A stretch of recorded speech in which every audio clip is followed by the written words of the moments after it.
BJP ఏమైందక్క సంజయనకు వినబడాలి కదా. నరేంద్ర మోడీ గారి నాయకత్వం, జై శ్రీరామ్, రామ లక్ష్మణ జానకి. బీజేపీ నరేంద్ర మోడీ గారి నాయకత్వం, జై శ్రీరామ్, రామ లక్ష్మణ జానకి. బండి సంజయ్ గారి నాయకత్వం, కమలం పువ్వు గుర్తుకే. కరెక్టేనా? కమలం పువ్వు గుర్తు మాది పక్కనా? పక్కా అయితే మొన్న శోభక్క గెలుసు కదా.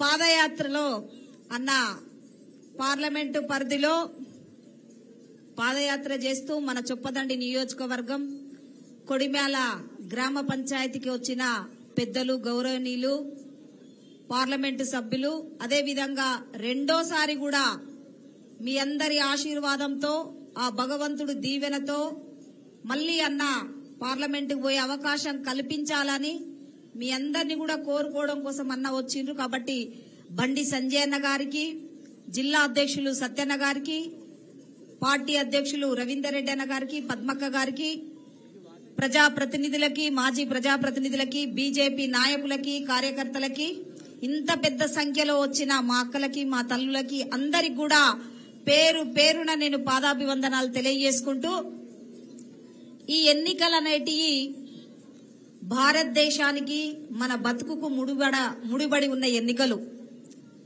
కాంగ్రెస్ కేంద్రంలో అధికారంలో ఉన్నప్పుడు బాంబు బ్లాస్టింగ్లు జరిగేది. సినిమా థియేటర్ల కాడ, బస్టాండ్ సెంటర్లల్లా, హైదరాబాద్లలో ఎక్కడన్నా 100 మంది కలిసి ఫంక్షన్లుంటే ఎక్కడ బాంబులు పేలుస్తాయో అన్న భయంతో బతికినోళ్ళం.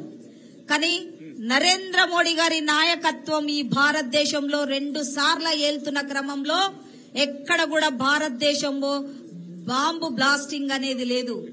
ఇవాళ ఈ భారతదేశాన్ని కాపాడుతున్న నాయకుడు, ఏకైక గొప్ప నాయకులు మన నరేంద్ర మోడీ గారు మాత్రమే.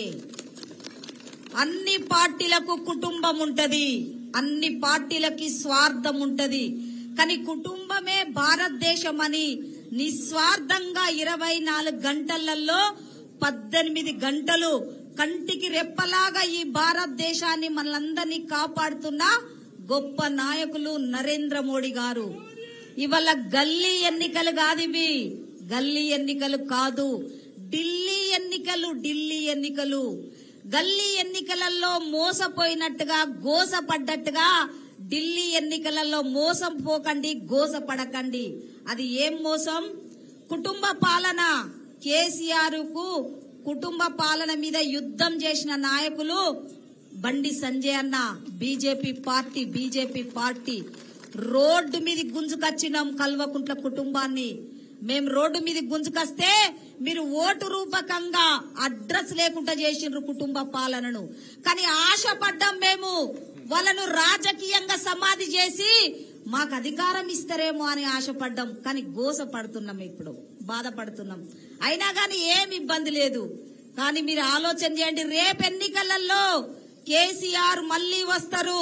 కేసీఆర్ కుటుంబ సభ్యులు వినోద్ కుమార్ ని ఇక్కడ పెట్టబోతుండ్రు, నిలబడని అంటాడు.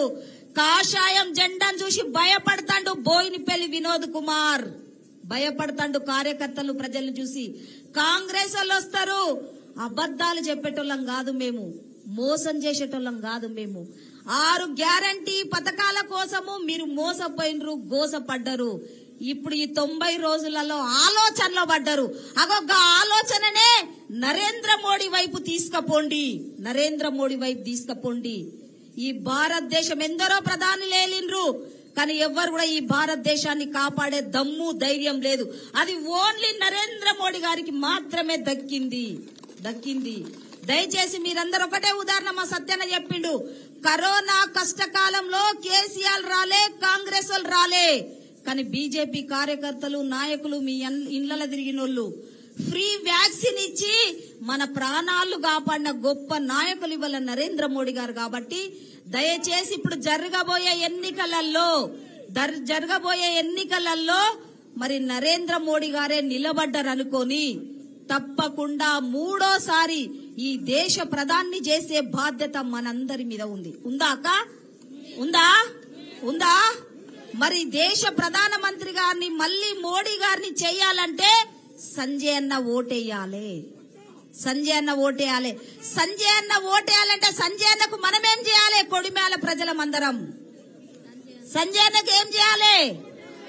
ఏం గుర్తు? మరి ఏం గుర్తక్క? ఆ మాయ నుంచి బయటపడ్డమా?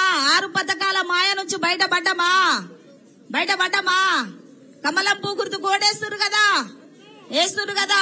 దయచేసి మీ అందరినీ కూడా కమలం పువ్వు గుర్తుకు ఓట్లేసి తెలంగాణ రాష్ట్ర ప్రజల కోసము గొంతెత్తిన నాయకుడు, గొప్ప నాయకుడు బండి సంజయ్ అన్న. రాష్ట్రమంతా కాలి నడకగా పాదయాత్ర చేసిన బిడ్డ బండి సంజయ్ అన్న. ఎవ్వరు కూడా ఇంత కష్టపడలే. ఏ ఎంపీ కూడా కరీంనగర్ నుంచి వినోద్ కుమార్ ఎన్నడన్నా కనపడ్డా? ఏ నాయకుడన్నా ఇట్లొచ్చి మాట్లాడిన చరిత్ర ఉందా? కానీ రాష్ట్ర ప్రజల కోసం కొట్లాడుతున్న ఈ గొప్ప నాయకుని కాపాడుకునే బాధ్యత మనందరి మీద ఉంది. కాబట్టి దయచేసి కొడిమేల ప్రజలు రాబోయే ఎన్నికలలో ఇంకో 40-50 రోజులలో ఎన్నికలు జరగబోతున్నాయి. బండి సంజయ్ అన్న కమలం పువ్వు గుర్తుకు ఓట్లేసి చొప్పదండి ప్రజలుగా మనందరి బాధ్యత 1,00,000 మెజార్టీతోని అన్నను పార్లమెంటుకు పంపించవలసిందిగా మీ అందరిని కూడా బొడిగే శోభక్క గాలన్నగా నేను విజ్ఞప్తి చేస్తానా. నా ఓటు కూడా ఉంది, అందుకే మీ అందరిని కలుపుకుంటున్నా. నా ఓటు కురిక్యాలో ఉంది. 4 ఓట్లు. 4 ఓట్లలో ఒక ఓటు దేవుడు తీసుకుపోయింది. కానీ మా కుటుంబంలో ఉన్న నా ఓట్లతో పాటు మనందరి ఓట్లు కూడా సంజయ్ అన్నకి వేసి 1,00,000 మెజార్టీ ఇచ్చి గెలిపిస్తే నరేంద్ర మోడీ గారు సంకలకు తీసుకొని శబాష్ అనిపించే విధంగా ప్రజలు తీర్పు ఇవ్వాలని కూడా మీకు విజ్ఞప్తి చేస్తూ అన్నగారికి ఒక 2 విషయాలు చెప్తాన్నా. 40 ఏళ్ల చరిత్రలో ఈ చొప్పదండి నియోజకవర్గాన్ని ఎవరూ పట్టించుకోలే అన్నా. కానీ 40 ఏళ్ల పెండింగ్ ఉన్న మైసమ్మ చెరువును నింపిన చరిత్ర బొడిగే శోభక్కకున్నదే. పోతారం చెరువు కంప్లీట్ చేసి రైతులందరికీ సాగునీరు, తాగునీరు అందించిన బొడిగే శోభక్కను మా కొడిమేల ప్రజలు ఎందుకో చాలా తక్కువ ఓట్లేసి ఓటమి పాలు చేసిండ్రు. కానీ నాలాంటి లీడర్ అక్క ఈ చొప్పదండి నియోజకవర్గానికి రారక్క. ఎవరొచ్చినా సెల్ఫీ ఫోటోలకి అంకితం అవుతారు తప్ప గాని మీలో మమేకమైన గొప్ప లీడర్ బొడిగే శోభక్క. కాబట్టి 2 సార్లు ఓడించినా నేనేం బాధపడతలేను. కానీ సంజయ్ అన్న గెలుపు కోసం మాత్రమే వచ్చిన. ఎందుకంటే నేను పుట్టెడు దుఃఖంతోనున్నా, బాధలో ఉన్నా. నా లక్ష్యం సంజయ్ అన్న గెలవాలి, పార్లమెంటుకు పోవాలని ఒక ఆలోచనతో వచ్చిన. కాబట్టి దయచేసి మీ అందరు కూడా మరొకసారి నా మాటగా బొడిగే శోభక్క గాలన్న మాటగా ఎవరు ఏది ఇచ్చినా తీసుకోండి దయచేసి. కానీ ఓటు మాత్రం కమలం గుర్తుకు ఓటేసి సంజయ్ అన్నను మంచి మెజార్టీతో పంపించాలని, నరేంద్ర మోడీ గారిని మన దేశ ప్రధానమంత్రిగా 3వ సారి మనము చూడాలని కూడా మీ అందరికి పేరు పేరున విజ్ఞప్తి చేస్తూ